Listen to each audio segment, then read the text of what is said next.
not need to go in detail of देख this. लो, कभी ऐसा तो नहीं है कि मतलब तुमको भी चाहिए हो तो कभी तुम लेके आए. These are some definitions that have been given. Okay, so coming on to this is something that can be helpful for you guys. According to the 1991 census, you can find out the geographical distribution of tribes. Okay, you can just look into the state you're interested, or you can just look around. What do you see? Which state or union territory has majority of the tribes? It's visible, right? Which one is it? It's Lakshadweep, I guess, 93.2%. I hope I'm not missing out. Then we have Meghalaya. No, before that, Nagaland, then Meghalaya. And the state with the least percentage of tribes is Uttar Pradesh. Now, this is the data provided by the 1991 census, though there will definitely be a large number of tribes still present which are not recognized or which have not been found as yet. Okay? Wherever there is a densely populated area in terms of forests or jungles, you will find tribes there. So this is just a rough state-wise tribal population percentage for a rough idea for you. Okay. And now you can see what are the districts in each specific state where the tribes are present. In Andhra Pradesh, we have these areas. In Jharkhand, we have these areas. In Chhattisgarh, we have Sarguja, Bastar, Raigad, Raipur. Some of you will be familiar with the states also, I guess. Then in Chhattisgarh, we have these: Himachal Pradesh, Madhya Pradesh, Gujarat, Maharashtra, Orissa, Rajasthan. So these are the main states in which these districts have been identified to have a pretty large population of tribes. Now, why are we talking about tribes? Why is it so important? Tribe is also part of the community, right? Community is divided into many different, according to the socio-economic scales, they are divided into different groups. There's a higher socio-economic, then the middle one, and then the lower one. We have our tribes, we have a urban population, we have a rural population. So why are we concentrating on tribes? The first thing is the tribes, they are the protected groups of the society, number one. Then the second point is because they are not so readily accessible. How are they not accessible? In terms of the rural person also might travel to a district hospital. Urban person is living in the city, so he or she will definitely go and seek medical services. Tribal people have their own thinking, they have their own logics, that they do not travel anywhere else, they stay in their own comfort zone. They do not believe in the concept of medicine, they do not believe in the concept of money or anything like that. So this is the reason health services are not accessible to them.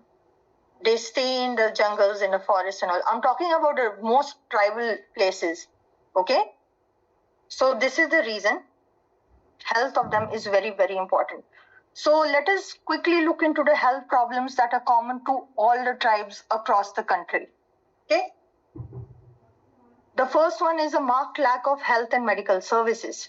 As I mentioned before, health services are not readily available, and the population doesn't want to travel and seek the services as well. Medical services, they do not believe in modern medicine. They use plants, they use herbs, they use roots, they use anything. They use the bark of trees to make their own medicines. And if someone falls sick, what used to happen before? They believe in the same concept. If someone encounters a chronic disease or illness, what used to happen before? People used to be left to die. They used to be left in a place. They used to be understood that they are the cursed sector of the society or something like that, right?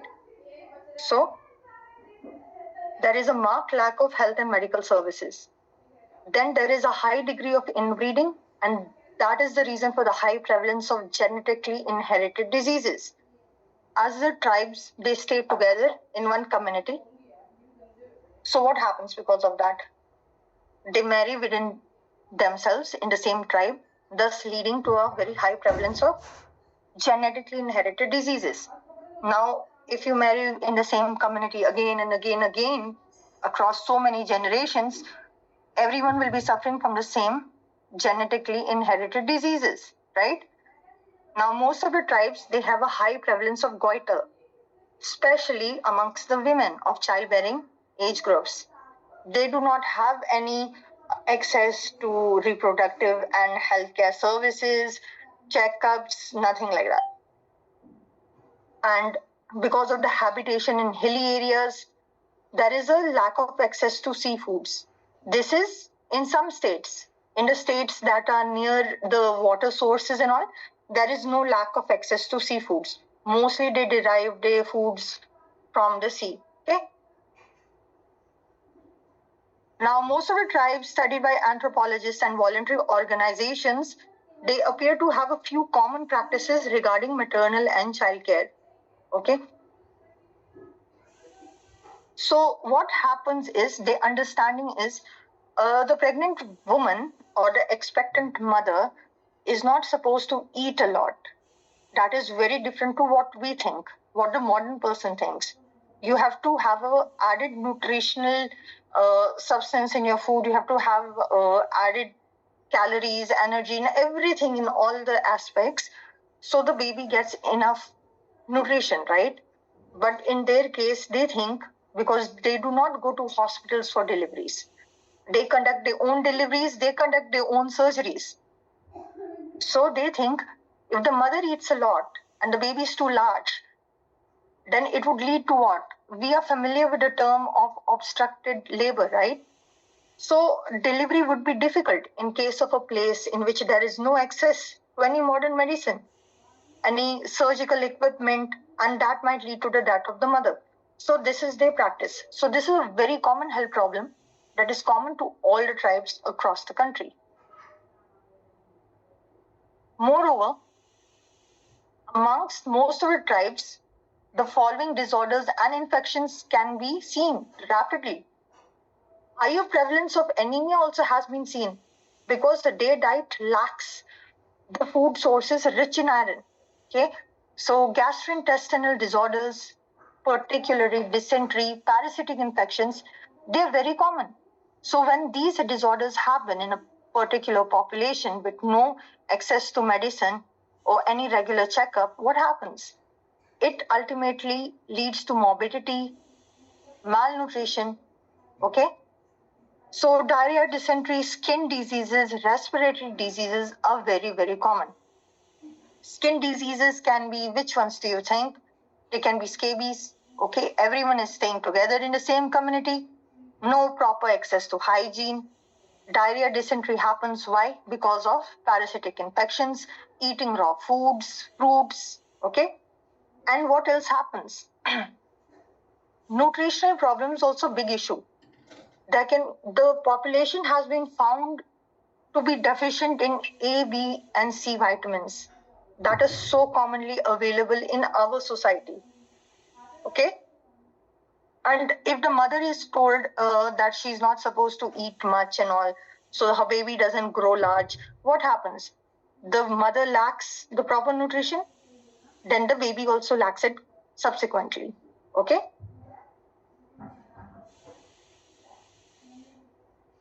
What else is there? There is rampant poverty and deficit economy. In the sense, they do not believe in money. They believe in barter, in trade. Then there is a loss of tribals' rights over land forests. The place where they used to call their home, it's lost. It is taken over by the government for construction, for modernization. So where do they stay? Okay? And a primitive mode is agriculture. Now agriculture is done mostly by the farmers. And our farmers also educated, our farmers also skilled, our farmers also trained. They are also aware of the apps given by the government. Whereas, is the tribal population aware about money? No. So, they do not believe in modern technology as well. They do not believe in gadgets. They do not believe in mobiles. They are ignorant regarding the schemes, the programs by the government for the benefit. So what happens? Expenditure happens beyond the means. They have to listen to the panchayat of that particular area. Okay? So a little about this is shifting cultivation. 12% of the Indian tribes, the northeastern region, central India, when they shifted, what happened? Soil erosion, floods, and all that. Okay? As you know before, if there is a fertile land, and if you stop irrigating, aggregating it, what happens? It leads to soil erosion and floods and an imbalance in the ecological system. Okay? So for this, as I mentioned before, there was an act by the government that told that STs are known as Adivasis. Okay, there's another act, Bonded Labor Act in 1976 it came, and a Child Labor Act came in 1987, especially for the tribal areas and tribal communities.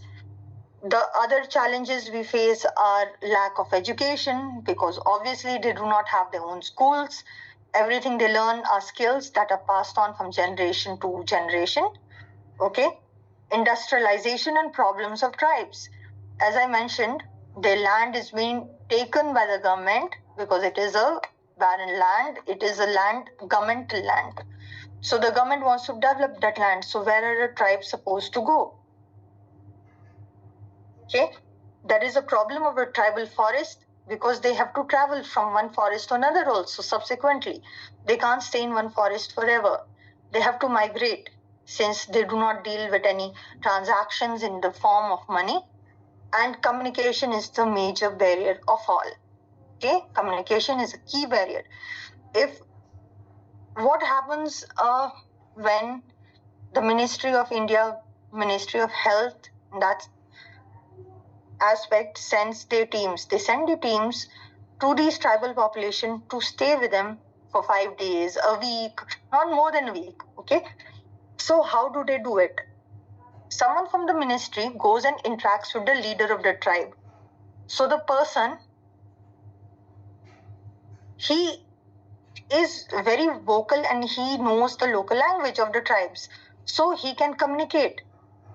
If someone is communicating with the tribal population in their own language, they feel more comfortable and open. And this is the reason they let in the doctors. Otherwise, if someone goes like that without knowing the local language, what do these tribal population do? They hunt them down because they are frightened that someone is coming and encroaching over their space. So the ministry sends someone who is proficient in the local language, who communicates to them, speaks to them about the benefit of the medical team coming. The health checkups are provided in that area itself. The blood tests are done there itself. In case someone is serious or needs further investigation, they are counseled over the need for further investigation. They do not leave the tribe so easily. So most of them don't agree.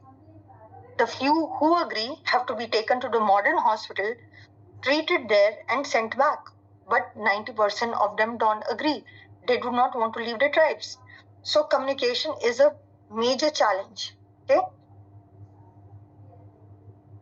Now coming to the next subtopic, that is problems of accessibility and poor utilization of health services in tribal areas. As understood by the topic, where are the tribes located?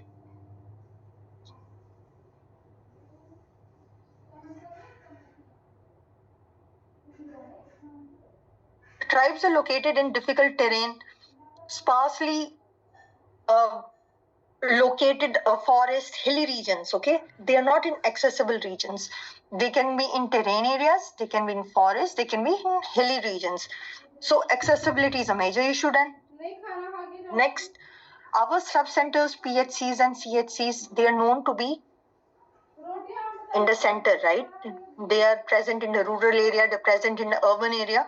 So sub-center is the grassroots level, but yet it is not accessible to the tribal population.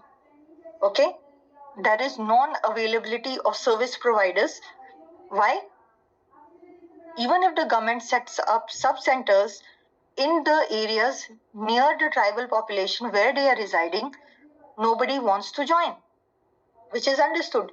Who will want to work in a place that is completely cut off from the modern world, from the city? You have to learn the local language, you have to be open to many adversities. Okay, and even if someone wants to join, there is a lack of residential facilities. There's no electricity, there's no mobile service. So, this is the reason also, the major reason behind the non availability of service providers. Next is, suppose you set up your subcenter or your PHC in that area. Suppose you have someone who's working there dedicatedly, okay?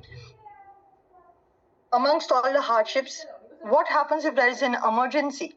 If the patient needs emergency surgery, what will happen in that case? Since they are so far flung off in a forest or something which is not accessible by normal roads, so there will be a lack of suitable transport facility, right? This is a major hurdle.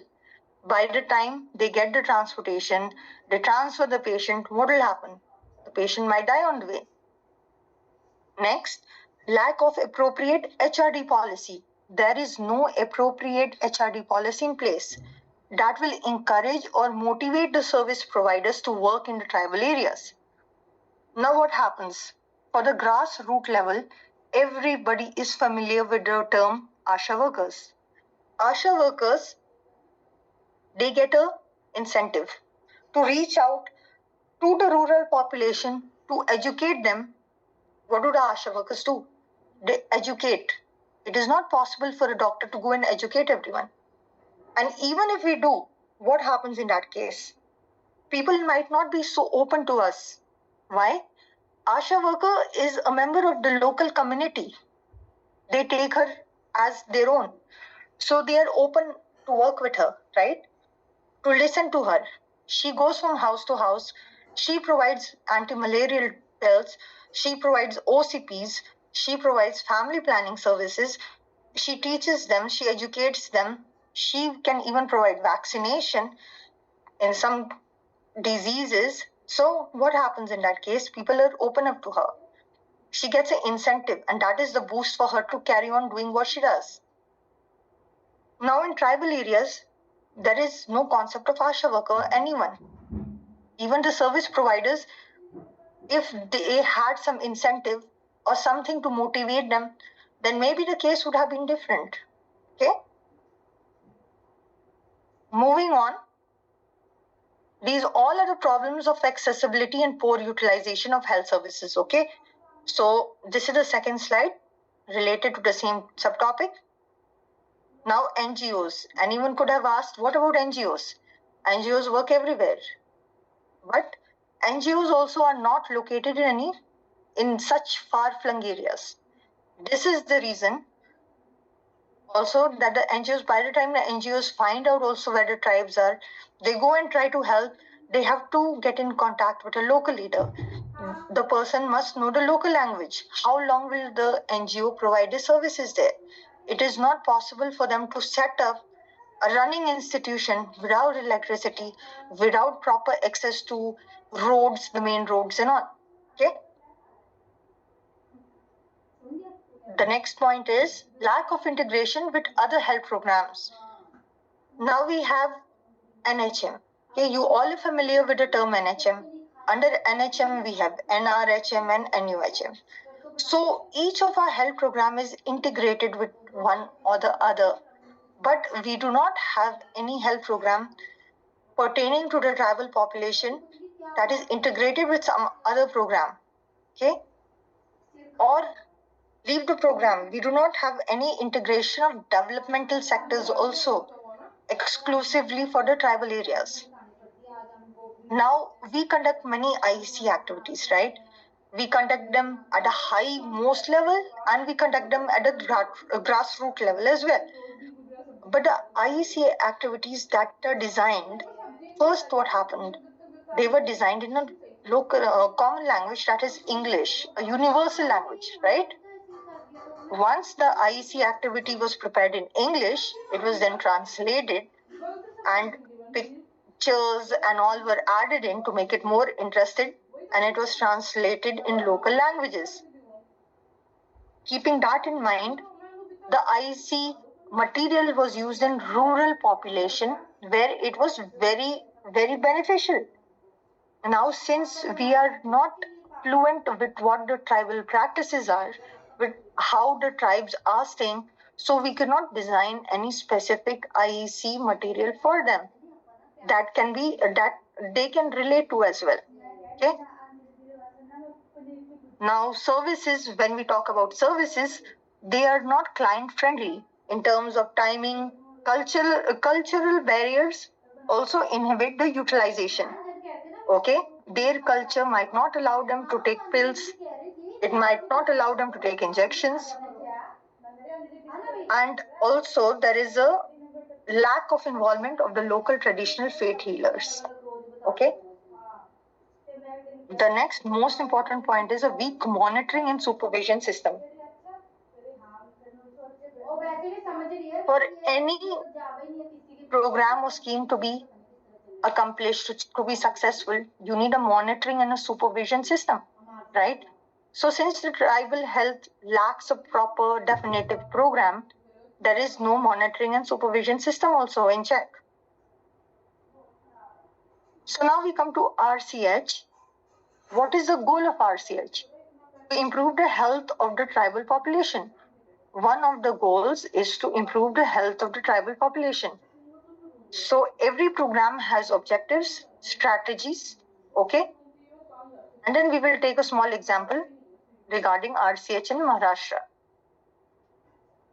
So RCH, the main goal is one of the goals to improve the health of the tribal population. And how can they achieve it? The objective of this program is what? This is basically a definition. You all can write it down. The main objective of this program is to develop an integrated and sustainable system for the primary healthcare services delivery in the tribal areas of the country. So, what do we understand by this definition? We have to develop an integrated and sustainable system. The system has to be integrated with 2-3 other programs, okay? And it has to be sustainable. Sustainable is, it should be long term. It shouldn't be something you set unrealistic goals. We will reach 100%, we will have 100% access, the tribal population will have to healthcare. It's not possible, right? So you have to have a sustainable system that will go on for a long period of time. And the main objective is dealing with only the primary healthcare and nothing else. Primary healthcare is what? It is the basic services that can be provided to the community. Okay? So this was the objective. Next, coming to the strategy. The strategy is to attain the above goals and objectives. How? How will you do it? By assessing the unmet needs of RCH services in different tribal areas and different tribes, and to provide integrated and quality RCH services. So first, what do you have to do? How will you meet your objective? How will you meet your objective of developing integrated and sustainable system and providing them primary healthcare? How will you do it? By assessing the unmet needs of RCH services. Okay? What are their needs? How will they listen to you? How will you listen to them in terms of management and all? Okay? So the RCH services need to be integrated and they need to be of good quality. Okay? They need to be sustainable, integrated, and they need to be quality RCH services. So these are the other strategies that can be taken in consideration also. The service coverage needs to be improved. Accessibility, acceptability needs to be improved. Once this is, its utilization, its meaning the services of RCH utilization will improve as well. Okay? Accessibility and acceptability is very, very important if you want any program, any mission, anything to be a success. If it is readily accessible to the population, people will seek out and they will utilize the services, and it has to be acceptable to them. Okay, how will it be acceptable to them? In terms of their local language, their religion, and it shouldn't be something very futuristic and all. The person providing should keep the tribal areas, the population in consideration as well. So once it is accessible and acceptable, the utilization will obviously increase a lot. Okay, and once it is accepted in the tribe, then if one family starts using it, others will subsequently use it as well. So to promote that, what you have to do, you have to promote community participation and intersectoral coordination. What does this mean? You are not convincing one family to attain the RCH services alone. You will convince, educate, provide IC materials to the entire community. So once the entire community is on board, you have complete community participation. The chances of your program, the chances of you reaching out to them with health services is much, much higher. Then you can move on to intersectoral coordination. You can have two tribes together. You can even coordinate medical services, surgical services, promotive, all of them together. And what else? You're not going to go there and start practicing modern medicine alone. You can promote and encourage the tribal system of medicine. Okay? So what happens? A sufficient number of first referral institutions needs to be developed, and they need to be trained to be capable of tackling emergencies, especially obstetric emergencies.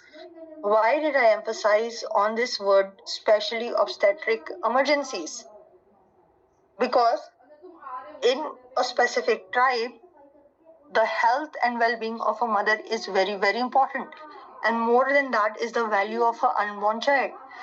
If you save the life of the mother and the child, you will win over the trust of the entire tribe, thus letting them allow you to enter their community, their tribe, and they will also start using the services as well. So you have to provide them associated supplies, management, and information. Everything is based on a proper information. If they are not aware about what the diseases can cause, the harmful effects, how they can manage it, how you can manage it, no one is going to be on board. So you have to provide supplies. It's not just you going there, diagnosing a disease, convincing them and telling them this is it. You have to provide the medicines that they would be interested in taking. Okay, this is the reason you have to promote and encourage tribal system of medicine. See, the health of the tribes is really important. Okay, we have to protect and preserve it. When we are in India, we all are aware about how the Indian system of medicine is, the Indian system of treatment. If anyone is asked how to treat a case of hypertension or diabetes, we know how to go about it. If we migrate to another country, we learn the system in that particular country. So, what about tribes? They are also an integral part of our country, right? So, we should also incline ourselves to learning how and what type of system of medicine is acceptable by them. So this is just a brief example about the tribal RCH in Maharashtra, if anyone is interested. There was a scheme known as Nav Sanjeevani. It was being implemented in all the tribal areas. Okay? And 5 districts in Maharashtra had special programs, especially for the tribes. As far as family welfare sector is concerned, I'll repeat it once again.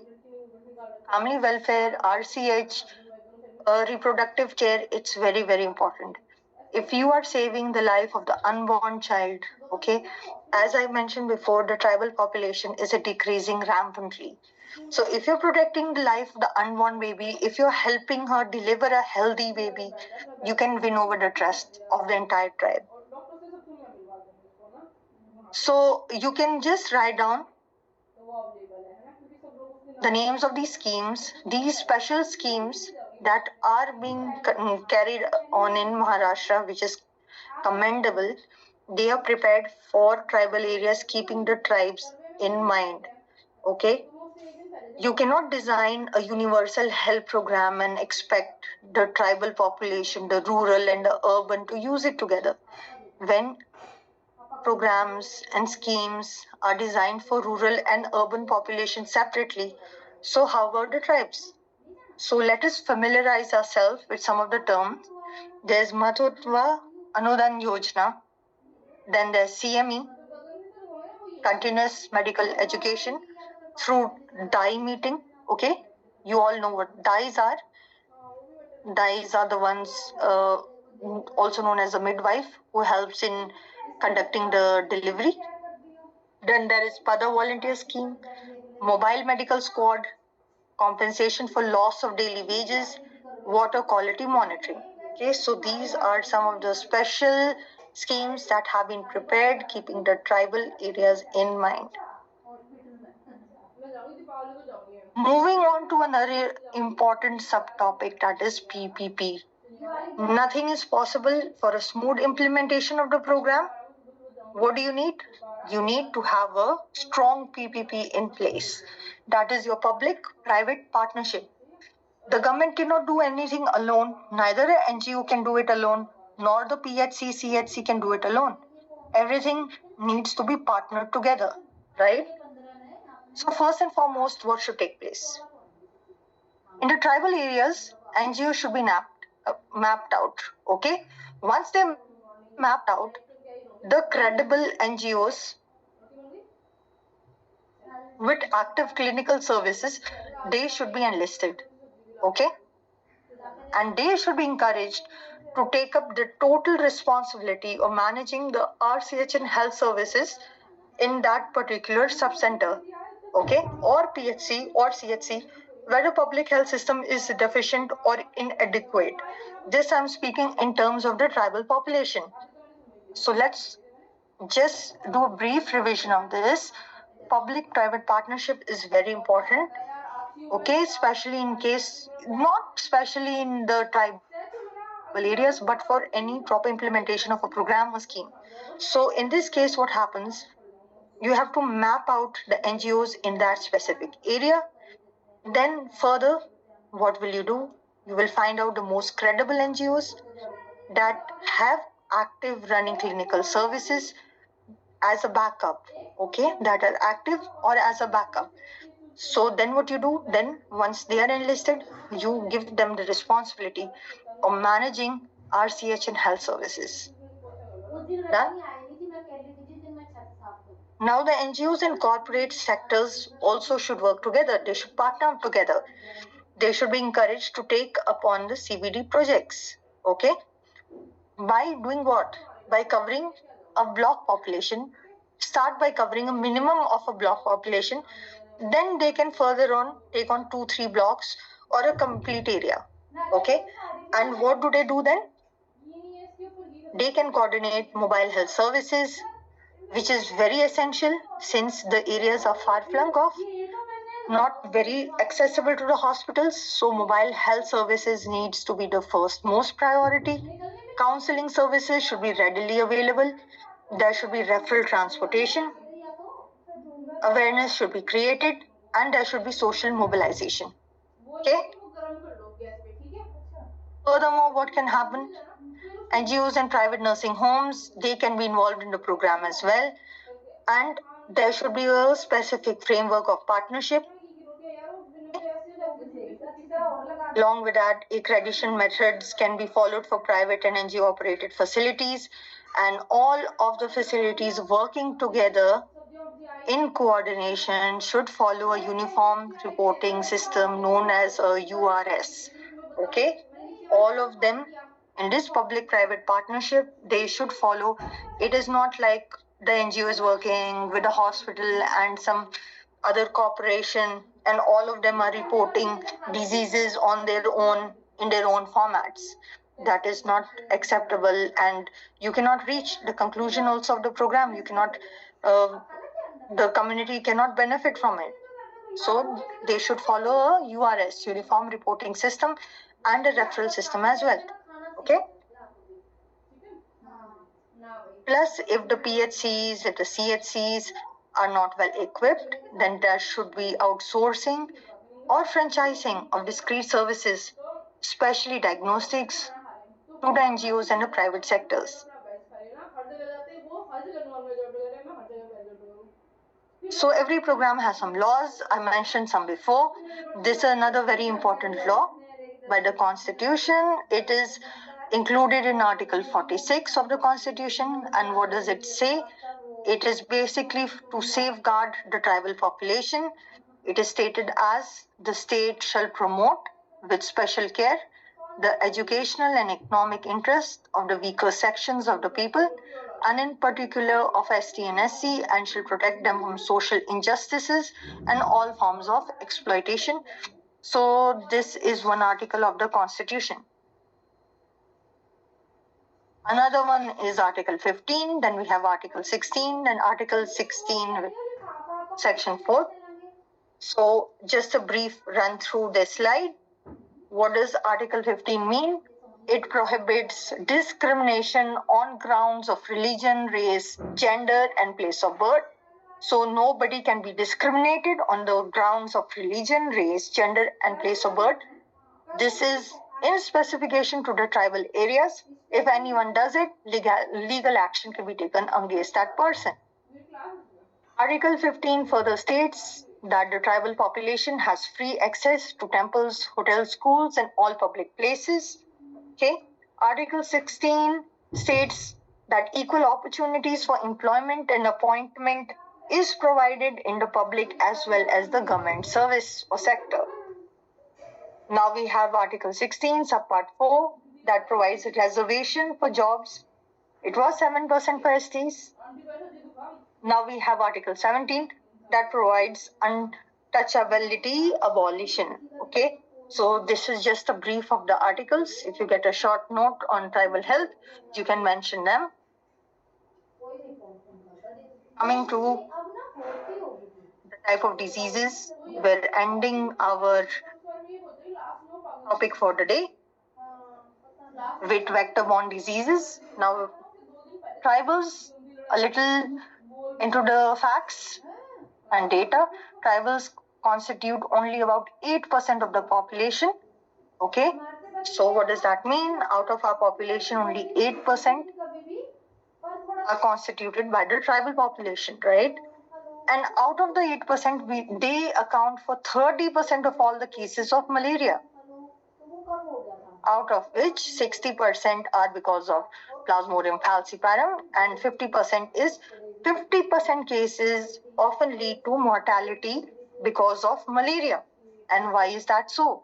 This is the significance of vector-borne diseases in that particular population.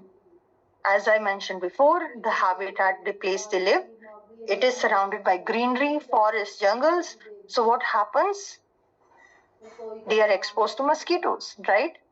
And the other issues can be inadequate access to services, we've seen before, poor service delivery. They do not seek the need for any services, so there is a lack of demand for services, and there is a lack of consultation because of lack of manpower.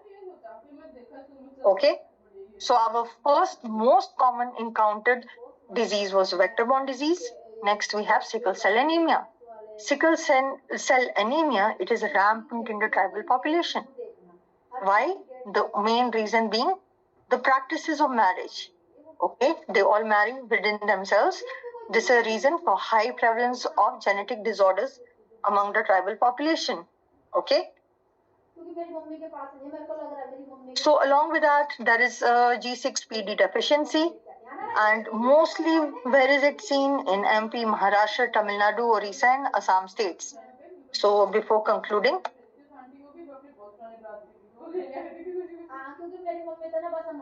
brief recap of the class.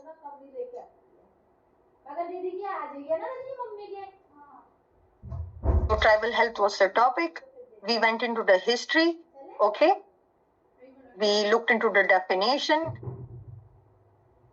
We had an overview of the geographical distribution of the tribes. which states have maximum the densely populated tribal areas and which have the least ones. Okay. Then the states and the districts in which the tribal population was present. Now, what are the common health problems in all the tribes? We've spoken about 10 at least, and the reason behind that also was mentioned. Okay, GI disorders being one of the first most caused seen. Then we had vitamin deficiencies also, mineral deficiencies, nutrition, undernutrition, protein, energy, malnutrition, undernutrition also was very commonly seen in the children. Poor nutrition in the mother. Okay. Outcome shifting cultivation was a problem. What happened when the tribes left their area? Then we came on to problems of accessibility, right? So why there was a problem of accessibility, we discussed that as well. Non-availability of service providers, no transportation, no appropriate HRD policy, NGOs playing a most important part, but there was no adequate mobilization, integration with other health programs. Then we looked upon RCH, in which one goal was to improve the health of the tribal population. What its objective was to develop an integrated and sustainable system. And then the strategies, there were 6-7 strategies. Then we came across an example, tribal RCH in Maharashtra, which 5 districts had special programs going on. Then we came across the schemes, the names of the schemes, there were 6. Anudan Yojana, CME through dye meeting, volunteer scheme, mobile medical squad, compensation for loss of daily wages, water quality monitoring. Then we stressed upon the importance of PPP, public-private partnership. NGOs should pair up with hospitals, with corporations, with private sectors. Okay. Then we came across a few articles that were in the Constitution, Article 14, 15, 16, 16 and 4, 17. Then the most commonly encountered diseases were vector-borne diseases. Though the tribes constitute only 8% of the population, but malaria was 30% found in them, out of which 60% was due to falciparum and 50% of them to death if untreated. The issues are mentioned here. Then we came across sickle cell anemia, the reason being marriage practices, and then some other diseases, G6PD deficiency and all. Okay. So that's a wrap for today. I hope you understood it.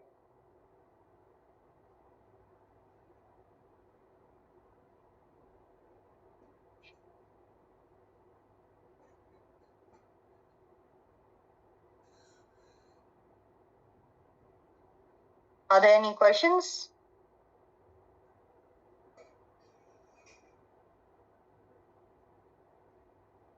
Okay, so I can see a question here. Role of any NGO in tribal health. This is a very good question. Even I have to find about. There are many NGOs that are involved in tribal health, but no one is working specifically in that direction. As I'm from Delhi, I'm based in Delhi, I've known of NGOs that are specifically working for HIV workers, for the blind, some are working for children, but for the tribal community, I do not know of any specific NGO. So that is a really good question. We can all go and further have a look if there are any NGOs present. And if they are present, we can get in touch with them since we are from the public health field, right? So it is good to be curious and find out what are the activities, how many people they have encountered. Are there any more questions? Was the session clear?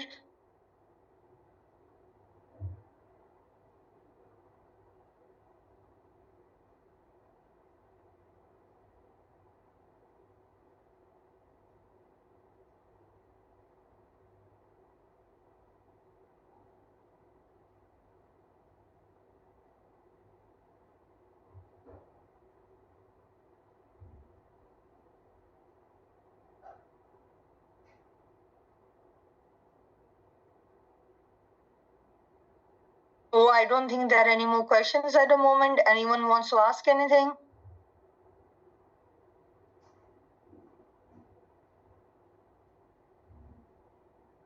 So this topic is of very utmost importance, and I think there are some courses also going on in tribal health. If anyone is interested, they can read about it. They can get in touch with NGOs or any communities, any hospitals that are working towards tribal health.